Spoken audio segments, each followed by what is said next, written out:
General, dili ma-deny nga diri sa amua sa may Jensan, diri sa tuwa sa Jensan General, adunay mga threat, online threat sa mga eskwelahan. So, unsay assessment karon sa aksyon nga gihimo sa atong kapulisan for the safety dili lamang sa estudyante sa tanan, General?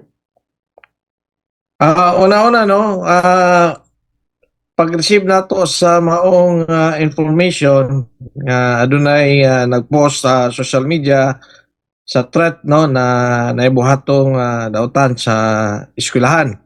So immediately gi-alerto dahil na to ang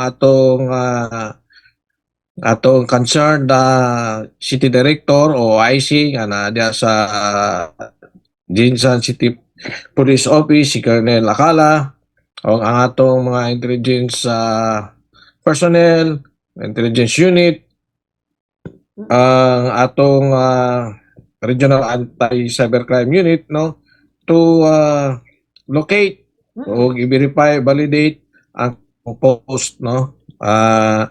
Yan, nakipag-alayon po dayon ta sa maong eskwelahan ang atong city director niya, OIC, si Colonel Acala, giadto ang jud ang eskwelahan ug nakipag-istorya dito sa mga opisyalis sa schools, no, schools officials o barangay officials, no. Gitaas po nato ang security, nagpabutan na po dahil tao security, no. So kini mo kong threat na ini dili nato ni gina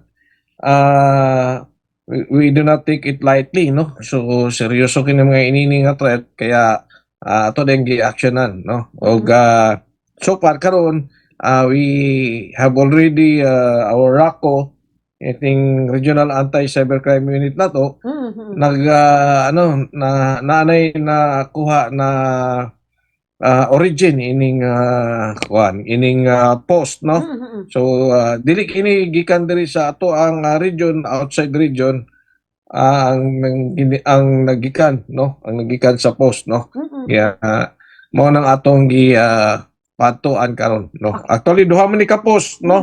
Ang isa intended sa diha sa General Santos City Speed Integrated School o sa Buaya National High School. Kaya nakipag-ilayo na ang atong kapulisan sa mga eskwelahan. Okay.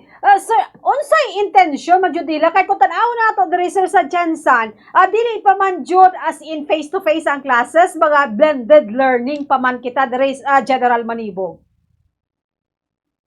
Siguro kining ginatan-aw nato ining sayang magud mga kasagaran nagbuhat ini mga teenagers, no, na expose kaayo sila sa social media, usahay nga naapoy mga gabuhat lang o kining prank lang ba, binuang, no, binuang lang, wala sila kabalo unsay na ay serious consequence ang sa ilang gibuhat.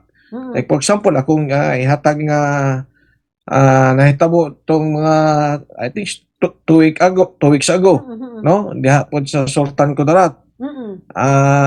Usa ka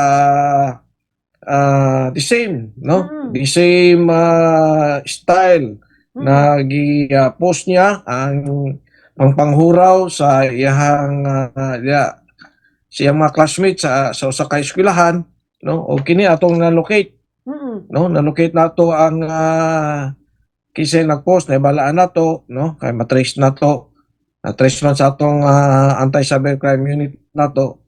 So natuan yun, no, usa ka bata, usa ka minor ang ga-post, no, high school student. Mao gyapon ang rason kay ginabully daw siya o panghadlok lang to iyaha, pero wala siya intention nga magbuhat og inana kay wala man siya kapabilidad. So kini sa atong nakita karon diri sa usa ka post, ura gi-crop na pod niya kining gikuha niya kining picture sa maong armas, no, yang gi-post pero ura dili gid sa iyahang galing, no, kay kining gi-post niya nga parang dili sa iyaha. So pero dili lang nato kumpiyansaan, so mao gyapon gi-alerto nako tanang atong kapulisan. No. Okay. So far Tama ba, this General, time sa mga Tama ba, General? Sa mga may istorya may gawas, murag task lang daw to, katong ingon ato nga post, General Manibog. Ang sa to, ma'am? Murag task lang ba, kanang murag nagsugo lang siya something ni Ana, General, base sa iyong investigasyon? So basig yan na lang po yung mga kining mga peer pressure, basig sa ilang mga o pa na to ma-determine gyud ang motibo, no, pero basig mao mo ginakaroon ng parang na trend bagot, no, kay sukad atong nahinihitabo dito sa Tacloban nga sunod-sunod ang mga naiinining nga mga threat sa sa social media. Dili lang man sa to ano, sa other regions na agya po yung mga inining mga panghitabo. No? So pero dili nato ni ginapasagdan, ginaaksyonan din ni sa atong kapulisan. Okay. If ever maingon ani nga post, General, may tulubagon ba kadtong nag-post ka usa ka individual kung matrace up pa jud sa atong rako? Yes, may tulubagon sila, no, sa namatay Cybercrime Act, no. Usa na siya diha sa atong ginatan-aw nga og kining atong revised penal code na sa iyahang paghatag og threat, no. Kung kini siya labi na o kini siya ay nasa legal age na, no. Mao ning nasa atubangon nga kaso, no, bisa ng anang mga balaura. Kung tanaw na to, General, ingon nimo ha, dili lamang daw diri sa ato sa wang malugar, kun baga pa murag pattern na ba or something may naginasuon sila nga maingon nato nga nakahimo sila sa ingon, General Manibog. Sa tan-aw na ko, no, na ay trend kaya dapat ikuan gyud nato siguro atong mga ginikanan, atong tan-awon ang mga anak, no, nila mga unsay ginabuhat na silang anak, no, na sige nilang tan-aw dia sa ilang mga gadget na lain na dia ito, no, lain na dia ang ilahang ginasundan na mga movies o unsay na ay application diya nga na violente na makahimo o kining maka-impluwensya sa ilahang pangunahuna na mubuhat og inana nga mga threat, no. Basig lang sila kabalo nga ang ilang gibuhat seryoso, no, dili maayo. So tanaon pod, no, obligasyon unta sa atong mga ginikanan og responsibilidad sa mga guardians na bantayan pod ang ilang mga anak. Okay. Sa pikas So kasagaran man gud ini influensya gini na influensyahan sa kining